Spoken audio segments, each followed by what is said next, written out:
This podcast is a quest for well-being, a quest for a meaningful life through the exploration of fundamental truth. Enlightening ideas, insights on physical, mental, and spiritual health. The inspiration is love. The aspiration is to awaken new ways of thinking that can lead us to a new way of being well. Welcome to Body, Mind, and Soul Healing Conversations.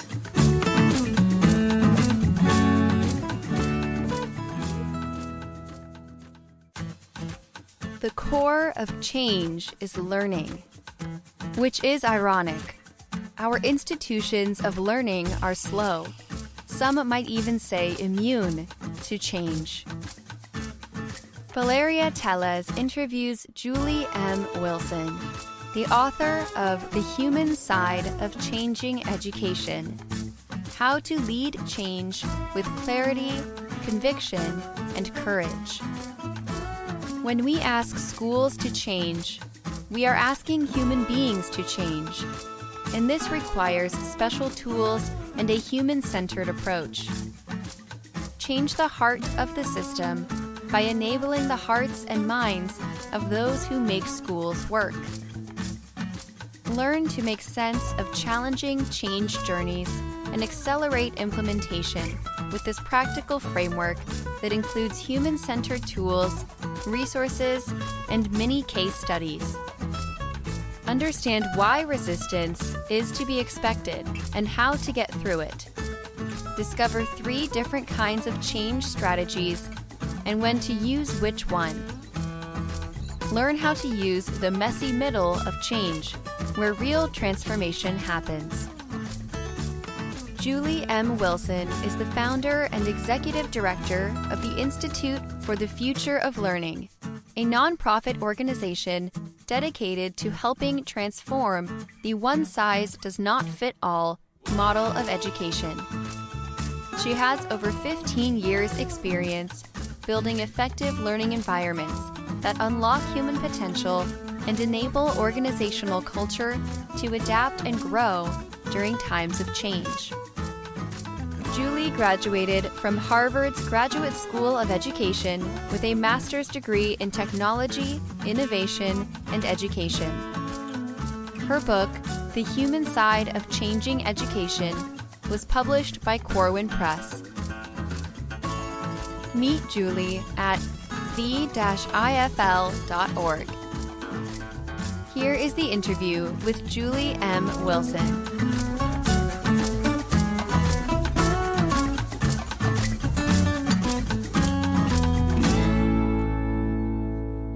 In your own words, who is Julie M. Wilson?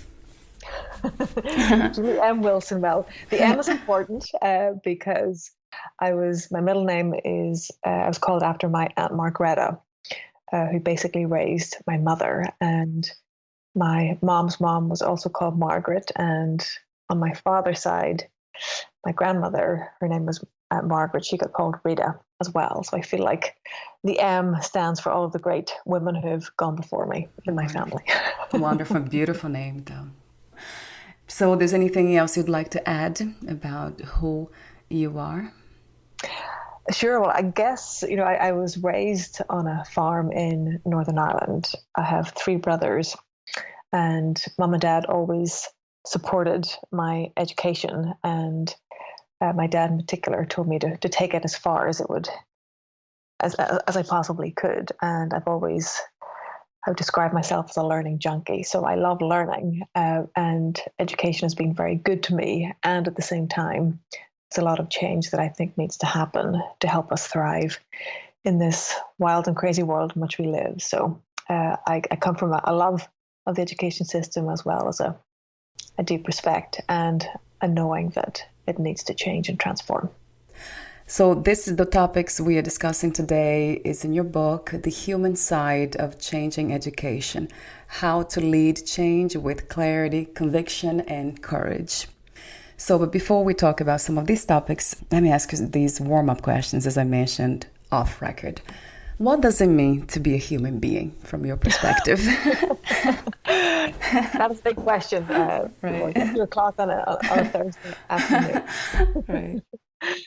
I think as I get older, I'm realizing it's embracing all that life offers us, and it's not just this eternal pursuit of happiness or joy, but the the difficulty and the hard times.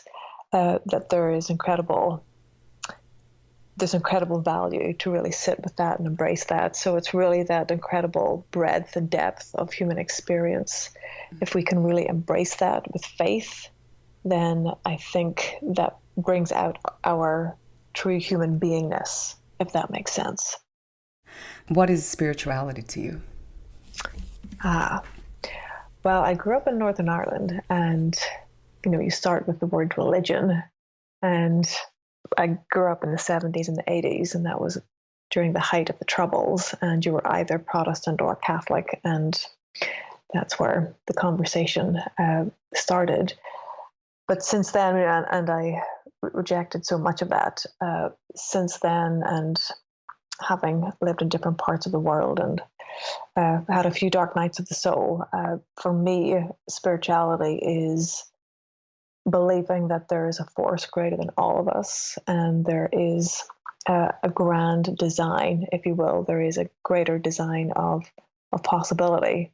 And I do believe the saying that we are spiritual beings in a human body, and it's our mission in this lifetime to bring your soul's desire and your heart's desire together, and to understand that we really are intimately interconnected. And it's interesting living and working in America, where it's such an individualistic structure, and I'm becoming more aware of just how that has impacted my worldview, and how it's just one and arguably a very limited way of viewing the world. So I think spirituality really brings up this whole concept of we are all one, and nothing like a global pandemic to underscore how we are intimately connected with each other.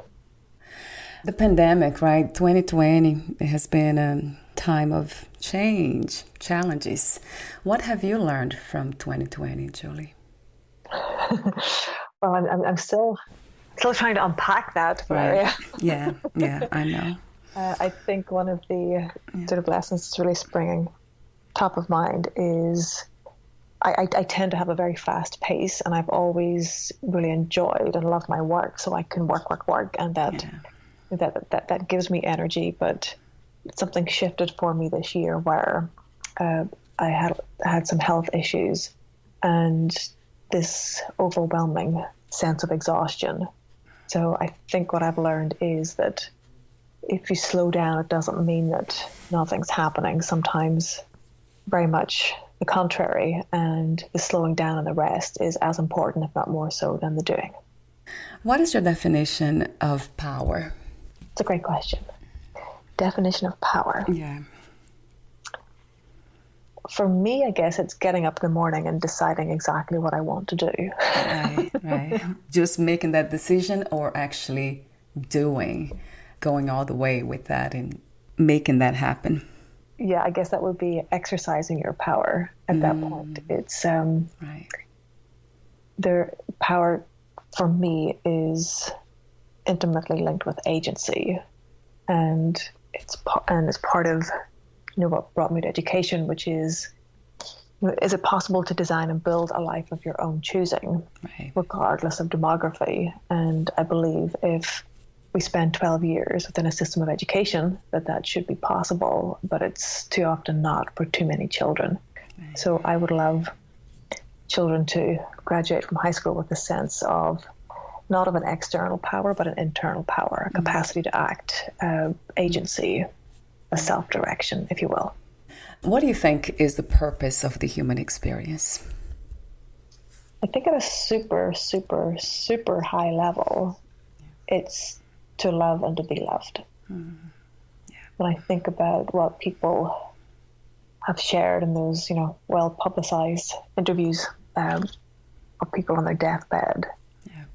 It's the biggest regret is often not having loved enough or told people that you love them, in addition to taking risks and doing the thing that your heart was telling you to do. But we've got so many natural and very understandable fears to do that. But I think the greatest fulfillment really does come from deep love.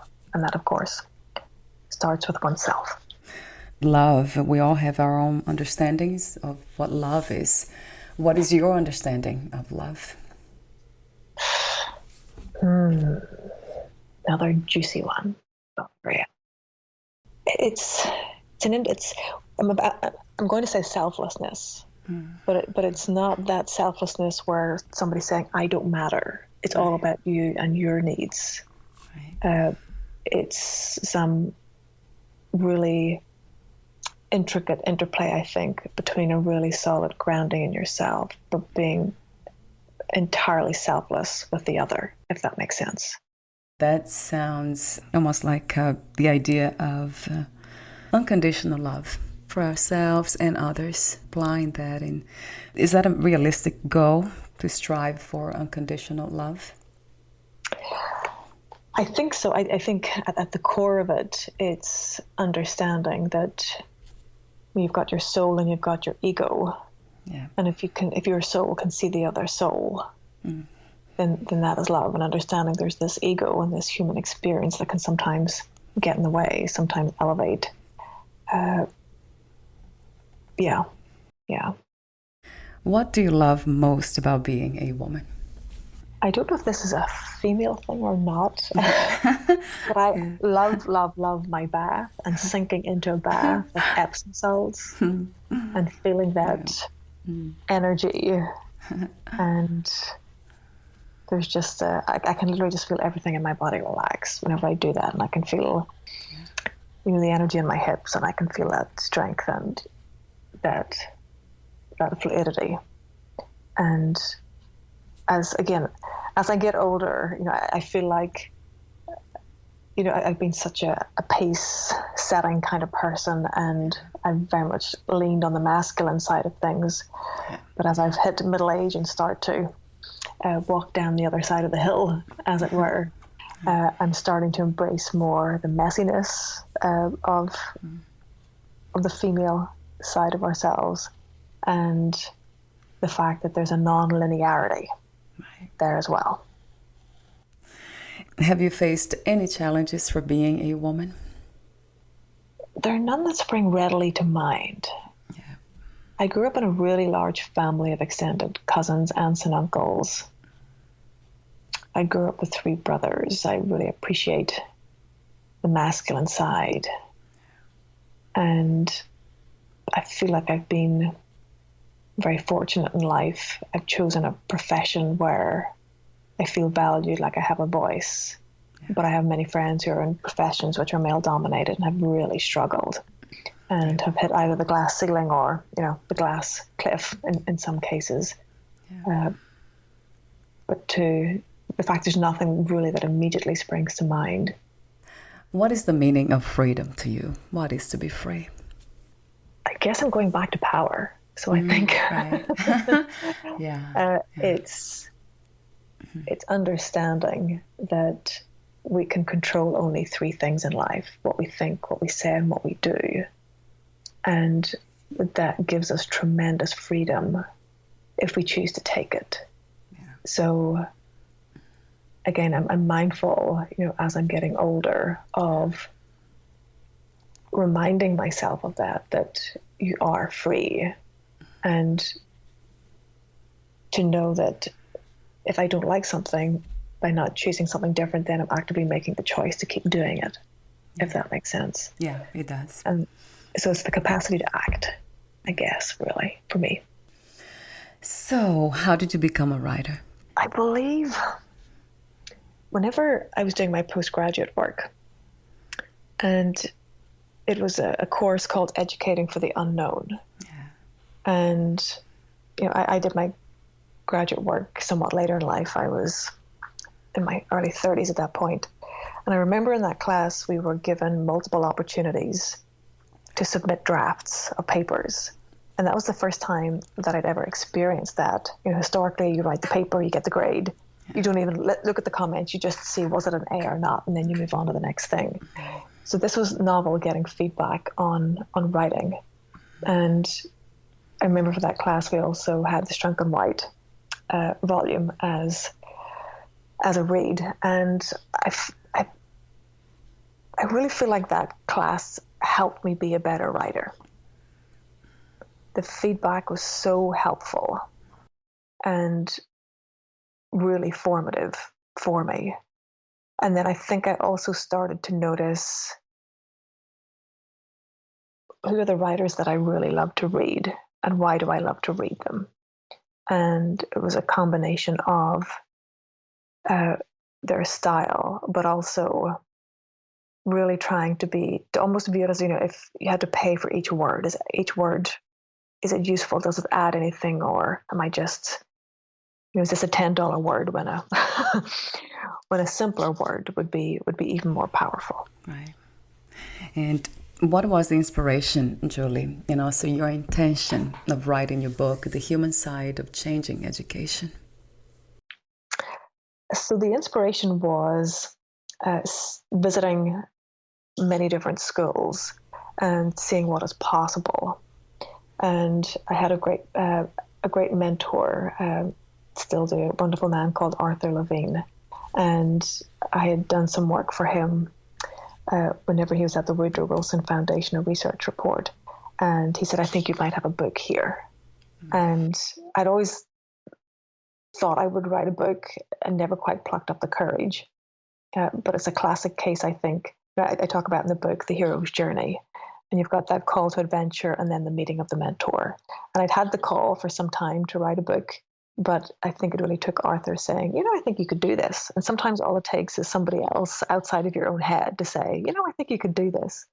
And I respect Arthur so much. I really thought, wow, well, if Arthur thinks I can, then maybe I can. So then I started the process.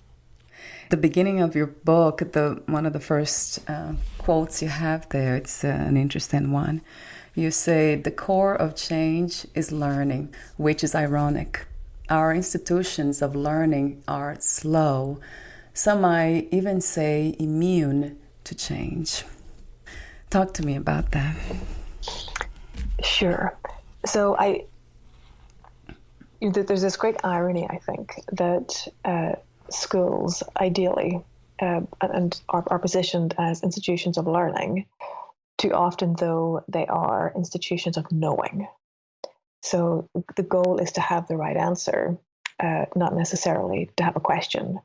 In too many examples, the worst thing that a student could say in response to a teacher's question is, I don't know. The general sense is that you should always have the answer. And it's a system built on compliance, consumption, and control, and risk mitigation and predictability. And I want to be clear, I am not bashing teachers in any way, shape, or form. Teachers do extraordinary work. A number of my friends who are teachers, what teachers have to put up with because of this system. It's the system, a system that was designed, to have the teacher as the deliverer of the content. And then we very much doubled down on that with No Child Left Behind and the increased and standardized testing, which is basically stripping teachers of their autonomy. And I still remember so clearly, I was taking Eleanor Duckworth's course on the having of wonderful ideas, a beautiful course, and she studied with Piaget back in the day. And it was an inquiry-based class, and it was so rich, and the learning was so deep.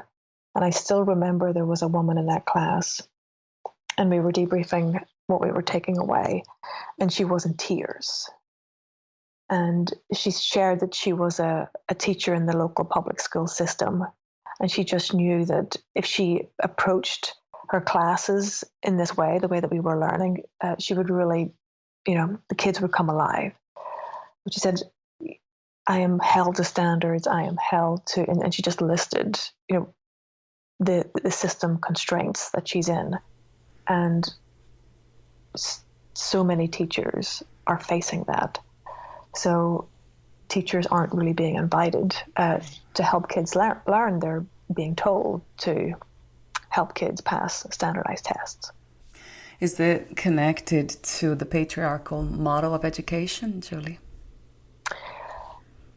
Yes. So it's a patriarchal, hierarchical model where you get your quote orders from the top, and that's how things are disseminated. And there is great work happening in many different schools where superintendents, heads of schools, principals are really distributing the leadership, really wanting to bring all voices and have much more autonomy at all levels in the system. The challenge is those standardized tests are such an incredible forcing function.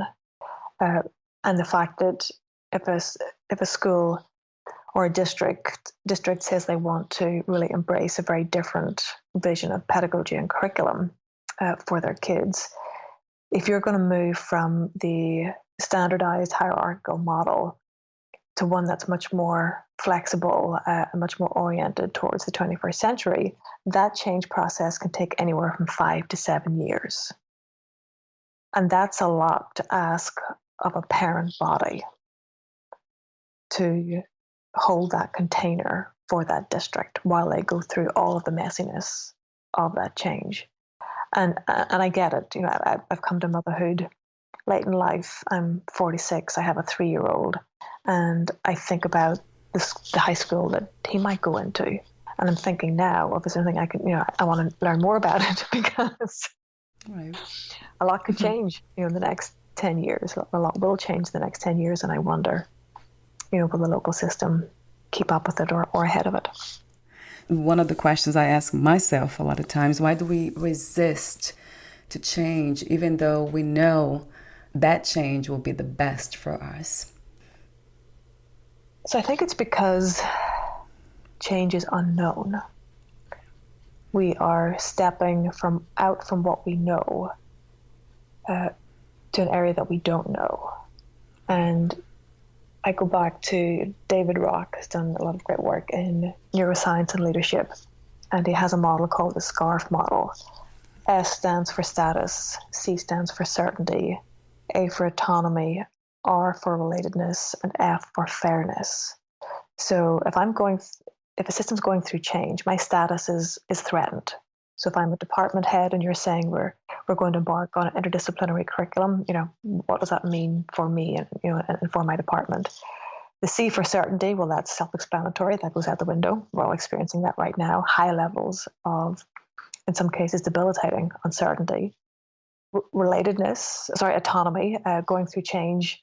I perceive that my autonomy is being taken away from me, which may or may not be the case. R is for relatedness. We are tribe seeking people. Are you with me? Are you for me? Against me? It goes back to being cave people. If you didn't have folks with you, you were lunch, literally. So that goes deep in the amygdala. And then F for fairness. We're wired. As kids, does your brother or sister get a bigger slice than you did? Right. How is this being divvied up here?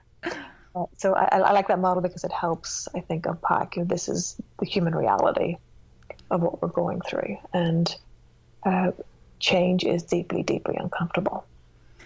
Have you found a way, a method, or a lifestyle that's open to change?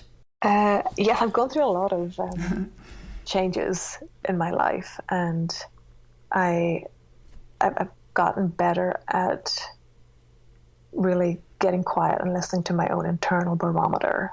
So whenever I'm feeling that, is it fear?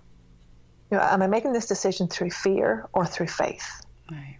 And yes, there's good fear and there's realistic fear and there's, it's good and it's healthy, Right, to think true. it's true and not to take crazy risks. True. And it's good to have a check. Am I doing this out of fear whenever this other path was scary, that's a faith-based one. So it's interesting to look at it through those lenses. There's a part in your book that you talk about how you became an agent of your own learning process, or learning in general. How do we do that? How did you do it, and how do we learn to become an agent of our own learning? Well, again, ideally the education system would help us with this. Right, true. And I think I was 23 before I think I really started to understand this. I remember I had 2 different job offers and I couldn't decide which one to take. And a mentor said to me, okay, well, Julie, just set both of those offers aside for a moment. What do you want? And I remember sitting there in his office in the chair, sort of staring out at the space like a deer in the headlights, thinking, I've no idea. I've never asked myself that question. For too many of us, we enter the education system and you can go on autopilot. You're told, to pass your tests and exams, go to college. And you can find yourself on a train going 100 miles an hour without actually having any sort of self-direction in your learning that the whole time. And I'm reminded of, there's a great class at Stanford called Designing Your Life. And they have a book and a workshop and all that good stuff. And it came out of the fact that the professors had noticed the graduating class didn't know what to do after Stanford. And you could understand that these young adults, all of their life, either get to Stanford, get to Ivy League, whatever it was. And once you've got it and once you're there, then what? So I'm coming, for me, learning and agency go hand in hand. Do you believe we all have a purpose in this lifetime? I do, yes. Have you found yours? I believe I have. Sometimes the layers of it reveal itself to me in different ways. True. What do you think is the purpose of your life at this time? So at this time, I believe it's to help unlock the potential in other people. So I work in education. I also work in industry as well. The thread that is woven throughout is leadership coaching. So I believe leadership is an act, not a title or a position. And what I see time and time again is the vast majority of people on the planet are not tapping into anything approaching their potential. Right, true. And I'm on a mission to help unleash that in whatever small way I can. And that happens in the one-on-one conversations whenever I'm coaching folks. And then also the work that I do, shining a light on good work and really an inspirational work in education as well. I think, and I would love to see in my lifetime, the next generation leapfrogging us, because we need a raise in consciousness. Yeah. And so much within the education system, I think, keeps that locked in. True. How do we know, Julie, when we have found our purpose, when we are on that path? So it's not this, super easy, autobahn, go 200 miles an hour freeway. Yeah. I think it's equal parts, dusty roads and lack of certainty and so forth. Right. But there is something that brings you alive. So what brings you alive? Yeah. In a really deep, deep way? And what is worth the struggle? Talk to me for a moment about the chapter 1. So the question, there are 4 questions based on the course that you mentioned earlier. It's in your book, Educating for the Unknown. That course you wrote in your book was based on 4 questions. So what is worth learning? 1. Then how is it best learned? Then how can we get it taught that way? And then the last question is, how do we know it has been taught? So chapter 1, you have the what is worth learning, and then you have worthy skill 1, 2, 3, 4, 8 of them. Would you like to briefly talk about these worthy skills? Sure. So the worthy skills, again, this came out of that course by David Perkins on educating for the unknown. And I remember sketching out on a piece of paper, what do I think are the worthy skills? And this came out of 15 years working with adults, one-on-one in leadership development workshops, also with adults leading change at a small and large scale level. And these just kept coming up for me time and time again. So creativity and innovation, planning, adaptability, and agility, the ability to plan and then the ability to throw that plan out whenever the terrain differs. Being strengths awareness. So first of all, knowing that there's something you're really good at, that you have these strengths and how you approach your life and your work. And then secondly, putting them into action. Global citizenship, I would amplify that now to global advocacy, relationship building, and then critical thinking, problem solving. I think there are two pieces here which are additional skills which are core to the rest, which are self-efficacy and self-directed learning. Are they in order as you have in your book? Worthy skill 1, 2, or it doesn't have an order and doesn't really matter? All of them are equally important. Yeah, they don't have an order. But when I look at them in aggregate, and I go back to the question of, is it possible to design, build, and live a life of your own choosing, regardless of demography? I think self-efficacy is at the core of that. Because I could be self-directed and I could be creative, I could do the plan, etc.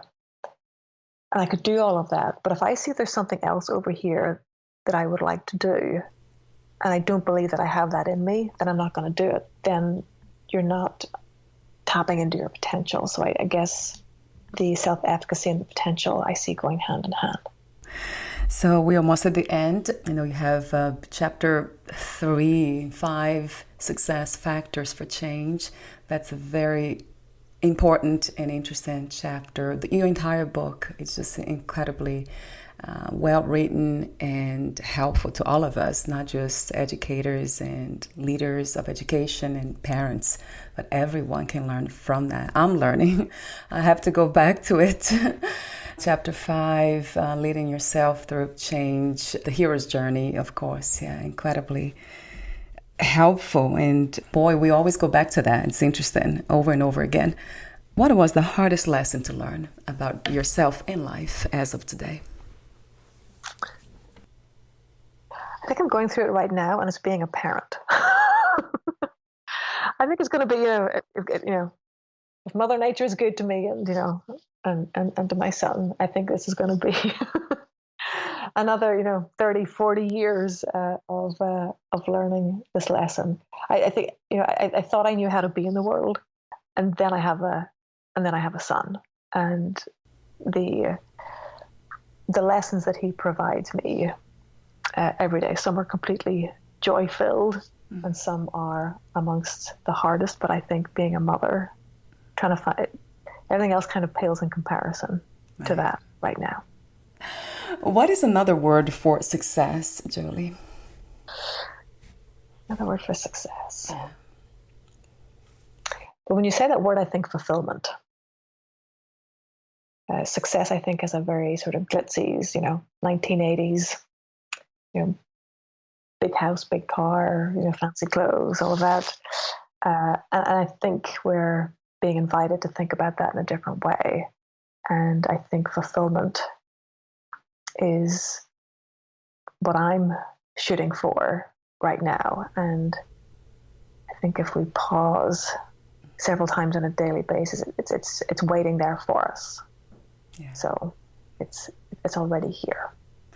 And 2 more questions. If you knew you would die soon, meaning losing the body, would you make any change in your life or do anything in a different way?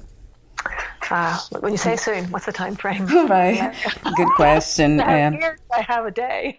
Soon enough, to start to think deeper about the meaning of life, I guess. Well, it's interesting. When I think of if I had a day, I would walk away from this computer and I wouldn't go near it for the next day. I would literally, sit with my family. That's what I would do for a day. If I had a year, I would look at how much there is in the bank account and then, make a bunch of very different decisions from there. If I knew I had 6 months, again, that would be a different calculation. I guess that's part of the challenge, which is none of us know how long we have. So now you've got my gears thinking. That's true. So I like the time you gave about a day. Okay, we'll only have a day to live. But that's not, in a way, it's just not realistic, right? Oh, I won't work anymore. I'll just stop everything, stay with my family. Then it sounds like there's no balance anymore. You're doing one thing out of fear, most likely. I don't think they'd like me to do that for a full year. Why are you still go to another room, please? Right. So it depends, yeah. Wow, life is, like human beings ourselves, we are complex, yeah.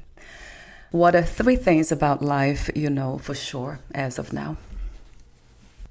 That I need to take things a lot less seriously than what I often do. That there is profound love within us and around us if we choose to see it. And back to one of your earlier questions, I know that each of us has a purpose and there is something within us that will bring us truly alive. And that's why we're here. So thank you so much for your beautiful, peaceful presence, your mission, your purpose in this lifetime, your lovely work, your wisdom. Thank you, Julie. I do have one more question for you, but this is a technical one. Where can we find more information about you, your books, products, services, and future projects? Sure. So if you go to the website, which is the-ifl.org, that's the website. And I'm on Twitter at Julie Margreta, MARGRETTA, and I'm on LinkedIn as well. So go ahead and search for Julie Wilson, Boston area, and I will come up with a search. Thank you so much again, and we'll talk soon. Thank you so much for having me, Valeria. Bye for now, Julie. Bye-bye. Thank you for listening. To learn more about Julie M. Wilson and her work, please visit the-ifl.org. To learn more about this podcast, please visit fitforjoy.org/podcast. Thank you again for listening, and bye for now.